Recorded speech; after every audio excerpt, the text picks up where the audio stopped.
only good I've got in my life is you. No meaning, no other reason. When everything feels wrong, I feel right with you. So madly, desperate, deeply obsessed. Your love is better than life to me. Can I have this moment forever? Take me to the beginning. You are what I believe. I'll never die for you. This is all that I need. When nothing is real, you are my truth. In the darkness, you shine. Can you keep me safe tonight? When I'm down on my knees, you are what I believe.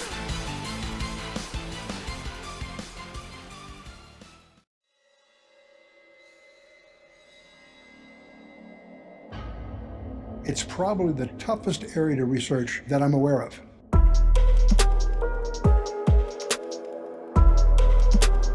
I suspect that they are going to try to represent themselves as our benefactors.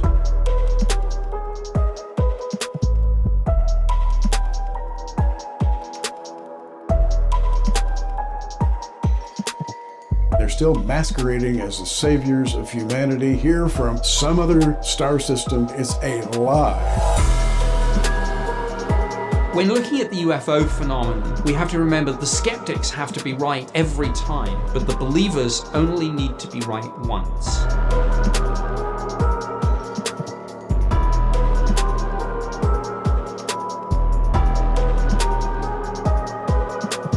This is the coming great deception.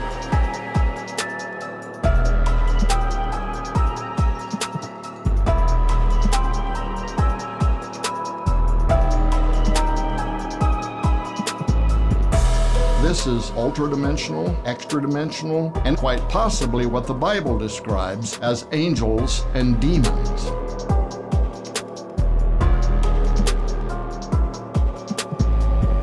These extraterrestrial vehicles are beginning to take a more hostile posture and are beginning to engage our military assets.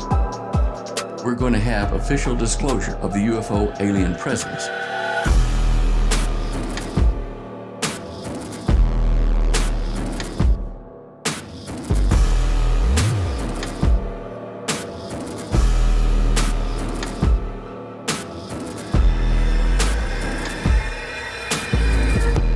This is not fiction. It's coming.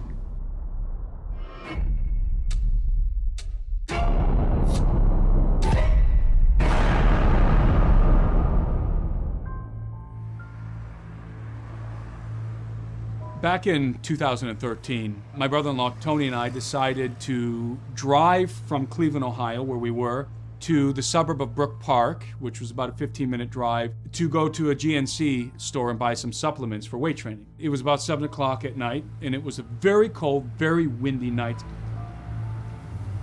We were going to the strip mall, and it had a very large parking lot, and there's a GNC store there, and that's where we were headed. And as we were approaching the intersection where this strip mall was, we noticed this large craft hovering 20 feet above the corner store, and it wasn't moving, it was just hovering there, and it had very bright lights.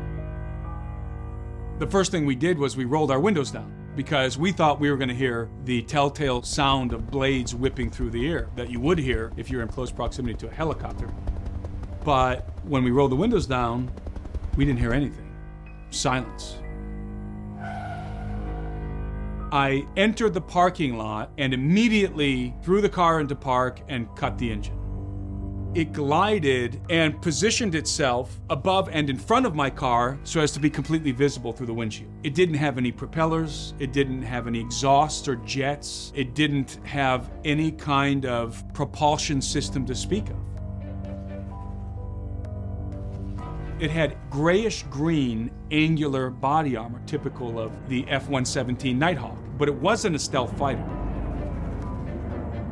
When I was looking at this thing, I had two distinct feelings that I couldn't shake and can't shake to this day. First, I knew that what I was looking at was reverse-engineered military hardware that had alien components incorporated into it. And I don't know how I knew it, I just knew it. And the second thing was this sensation that I was supposed to see it. I was supposed to be there. It was waiting for me, and when I arrived, it made sure to descend right over my car, right in front of my windshield so that I could get a good look at it. The craft suddenly lifted up higher in the sky. It turned on its axis very smoothly, and it just started to glide away. As many already know, among the curious reports filling the news cycles lately, Senator Marco Rubio, who chairs the Senate Select Committee on Intelligence, told CBS News that he hopes the advanced UFOs that have been filmed in our atmosphere in recent years, doing things that seem beyond our understanding of physics or technology, is the Chinese or Russians or some other adversary who perhaps have made some sort of technological leap that allows them to conduct that sort of activity, because the alternative, that they are alien craft or supernatural, would bother him a great deal more. On the heels of his testimony, the New York Times cited Harry Reid, the former Nevada senator who was instrumental in funding the original UFO research program, saying that he believes that crashes of objects of unknown origin may have occurred and that retrieved materials from not of this world are now in our possession under top secret study. I think there's elements of government that believe they are in contact with some sort of extraterrestrial intelligence. When I say elements of government, I say probably people in black projects, people in the military-industrial complex, or perhaps deep in the CIA. Not elected officials so much, not congressmen, probably not presidents. Perhaps people in the military that have lifelong careers. The more likely people that work for the big corporations that are on the payroll of black projects that we don't really know where all these billions of dollars go. I suspect that some of them probably do.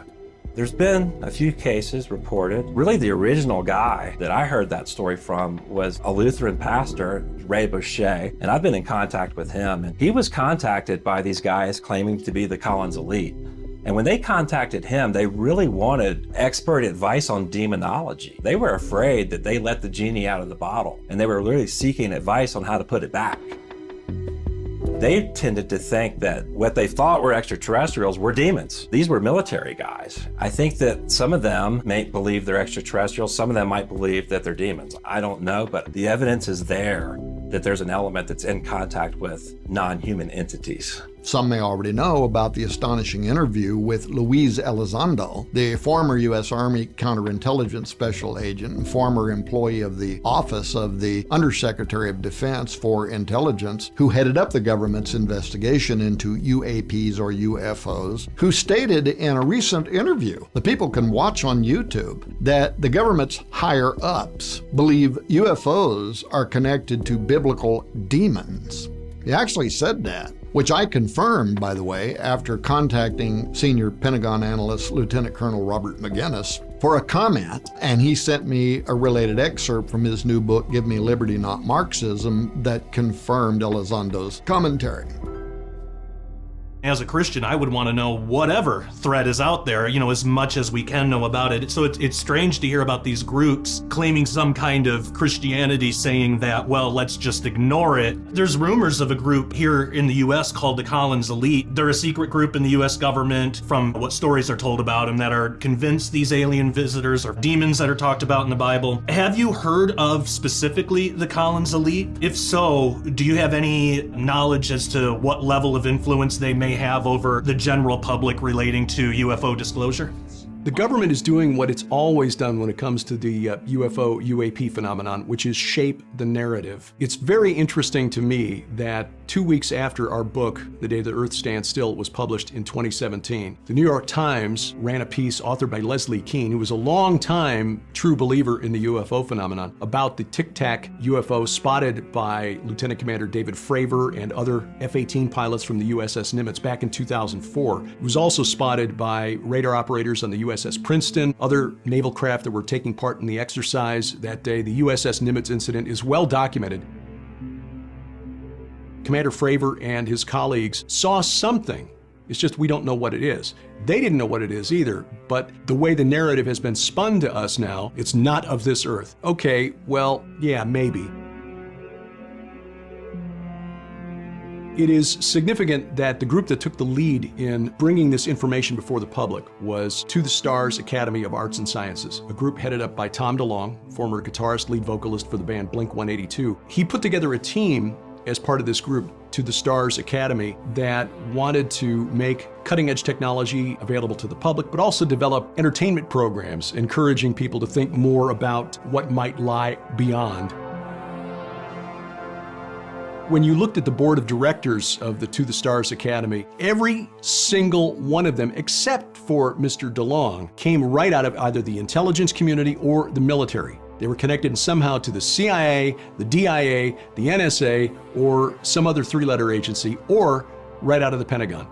That is not a coincidence. That's consistent with what we've seen for 70-plus years in the UFO phenomenon here in the United States.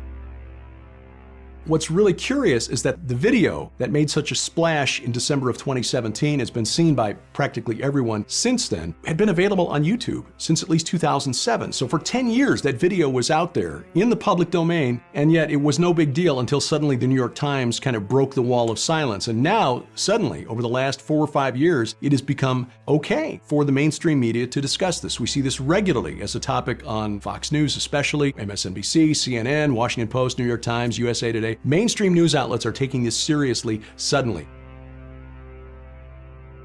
And the question we have to ask is, number one, is the story true? Number two, who benefits if we believe it's true? Well, I think the story comes back to shaping what Americans, what the world thinks of this phenomenon. The idea is to convince us that we're being visited from someone out there. It hides the fact that we might be experimenting on craft that we don't want the Chinese and the Russians to know about, or perhaps that they're working on craft that we don't want the American public to know about because we don't have an answer for it. This thing is moving way faster than the fastest known craft in our arsenal, the SR-71 Blackbird. Secondly, to convince us that we are being visited by our space brothers who will very shortly reveal themselves to us and help us to evolve, to upgrade, to become humanity 2.0, to become as gods. There are some very disturbing testimonies and accounts coming from UFO abductees about the collection of genetic material of ovum and sperm. People report seeing hybrid children. Women report being pregnant and having their babies taken away from them. Very, very disturbing statements. As far as physical evidence for these, it's really hard to pin it down from the abductees themselves. There is some that I think is suggestive. Now, a lot of the testimony is obtained from hypnosis, which has been seriously questioned by a lot of scholars, and some of it's hard to take at face value. Whether you think it's really happening, whether there's really a hybrid program or not, I can't say for sure whether that's really happening, but one thing I do know is that these entities, whether they're really doing it or not, they're perpetrating the idea that they are, and that's undeniable.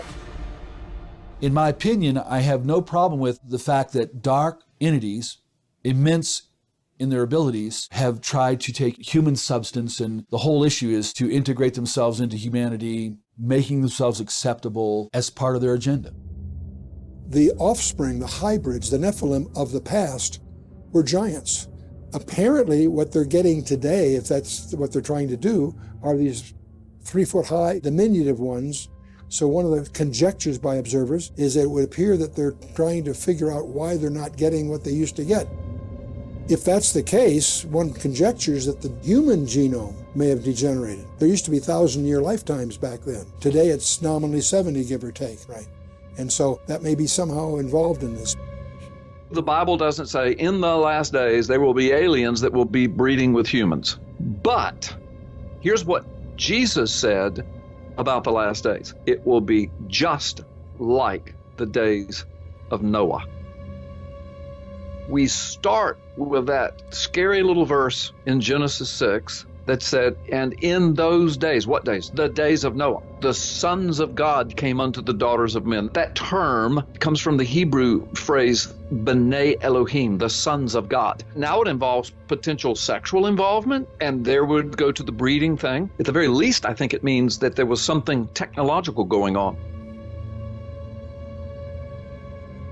What do we find in the UFO captivity phenomena? They say, well, I was probed and prodded and my sexual organs were examined, the birth canal. And I mean, you'll hear these things. And so I can kind of envision that Satan and the demonic realm that was in the process of this whole fallen creation since the garden, there was something about the birth process and the ability that humans have to create themselves that God gave to us. So when we get back to the Genesis account, it was either one of two things by the wording there. It says, because then they came unto them and had children by them. But could it have been technological? We think we invented test tube babies and CRISPR-Cas9 technologies. I don't think that the demonic realm has ever looked at these kinds of things and says, gee, we didn't know that could be done. And you remember what was Satan's temptation to Adam and Eve? You can be like us. Some translation says you can be like God. But in either way, Satan is saying, you can know all the stuff we know if you will sit down at my feet. You hear Jesus say it's going to be just like the days of Noah. So what does that mean? There's either going to be that happening again in the last days, and or it will be attached to some kind of technology wherein all flesh becomes corrupted again. That's what happened in Noah's day. And brother, we're the first generation since the days of Noah to see it happening again right before our eyes. The quote-unquote UFO alien abduction phenomenon, in which people are routinely picked up, probed, and sampled, and there have been dozens of books and movies made about this. But the common denominator here is that genetic samples are taken.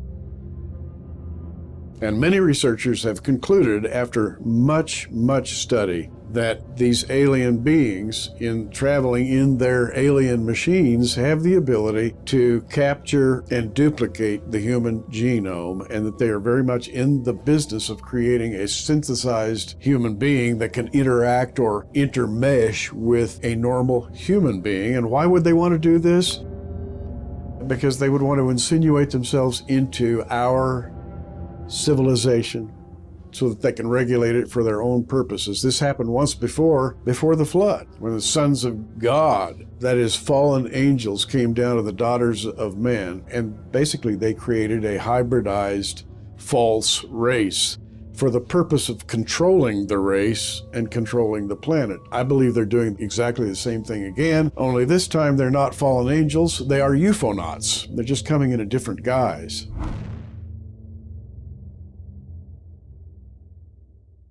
The question of threat is interesting and complex. Threat equals capability times intent. And that's used in the military sometimes. One hears that from some of the people in Congress who have received classified briefings on this that the public hasn't seen. My view, and the view of people who've looked at this from within government, is better to assume that it's a threat and then be relieved if one doesn't materialize, than do it the other way round, assume everything's going to be fine and then get caught out if that's not the case. And I would take it further and say that anything with these capabilities in our airspace is in and of itself a potential threat. Welcome back to Skywatch Television. I'm Joe Horn, and we're wrapping up what has been a very fascinating series of television broadcasts on the new film, The Great Delusion, The Second Coming of Earth's Oldest Enemy. And Josh, with just a few minutes left on the clock, people at home might be wondering, with all that seems to be breaking, even in the news, and with the government's own acknowledgement now that there is something, they're calling it aerial phenomenon, okay? Why do you think they are just now at least publicly taking this seriously? Well, I think they're reacting to something. I don't think the government, and when we say the government, we got to keep in mind we're talking about a lot of small groups. It's not one big monolithic thing.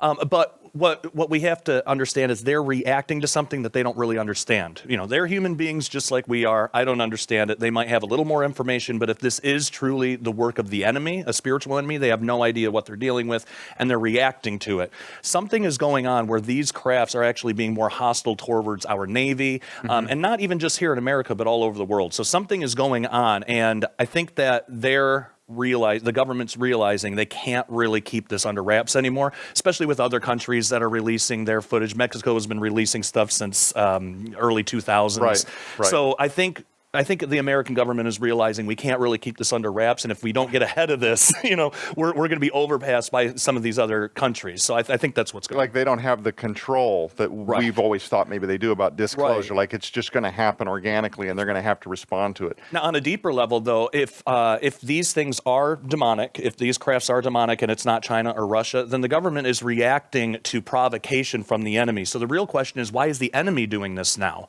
And I think that that's because we're living in the end times. I think some of that veil is thinning a little bit. And I think these beings, whatever they are, have a little bit more freedom. So I think we're seeing some of that. And another cool thing about this documentary film, The Great Delusion, is it's a great tool to give to non-believers. Yes. It's a phenomenal tool to hand somebody that's always had maybe a fascination in where we came from and what's up in the sky, and maybe these are our space brothers or whatever.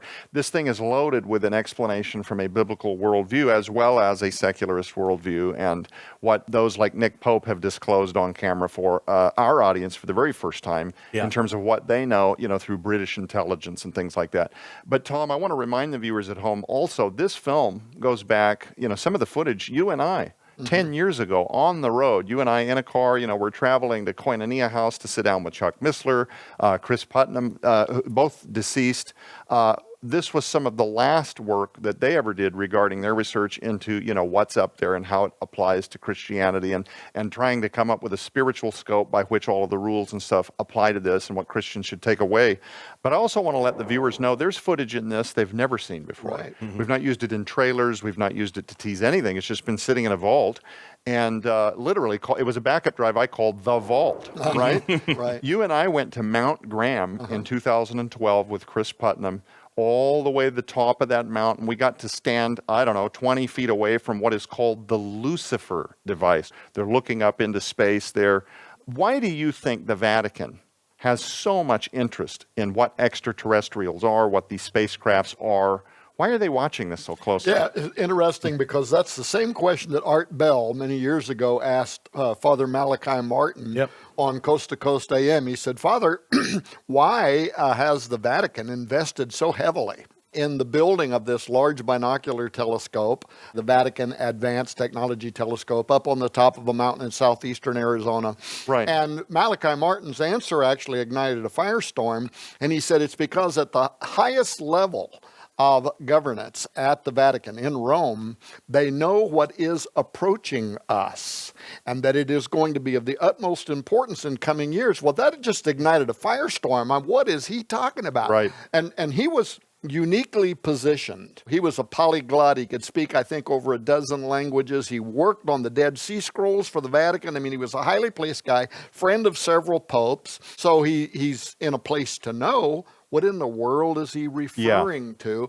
Something is approaching us. Well, that was the question when we went to Mount Graham. You remember, you had the camera and the resident Jesuit priest that was in the little building there where where the Jesuits sleep when they're up there studying deep space. That was one of the questions that we asked was, what was Malachi Martin talking about? And we have it on film with the Jesuit admitting to us that these days the Vatican is only observing one thing in deep space, and that is exo-worlds on which they believe there could be extraterrestrial intelligence. Now, don't forget, that comment was only accompanied by numerous, dozens literally, of other highly placed Vatican representatives, Corrado Balducci, going on Italian television saying the Vatican is not only aware of the alien presence, they know that some of them are on Earth right now. This was the most highly placed priest. He was an exorcist, and he was the Vatican's spokesperson, the official spokesperson on UFOs, aliens, and all that. Him saying they're using their emissaries around the world to study the alien presence on Earth now. Well, again, that came out in the WikiLeaks with Vatican representatives contacting John Podesta. When are you going to set up this meeting with Obama? So they have a strong interest in it. People are going to have to watch the film to really get the skinny on what's going on with the Vatican's interest. They do believe that our space brothers, though, are coming, and they're going to evangelize us, not vice versa. They're going to correct our understanding of the gospel. They're going to fix our theology around who Christ was, and what we're even doing here. Well, guys, you're going to have to get a copy of The Great Delusion. There was never going to be enough time in these 4 shows, even though we talked as fast as we could. That concludes our series on Josh Peck's new film, over 10 years in the making, The Great Delusion, the second coming of Earth's oldest enemy. Make sure you pick your copy up today. For everybody in studio, Tom, Josh, I'm Joe Horn. Keep your eyes on the prize, which is Jesus Christ. We'll be back.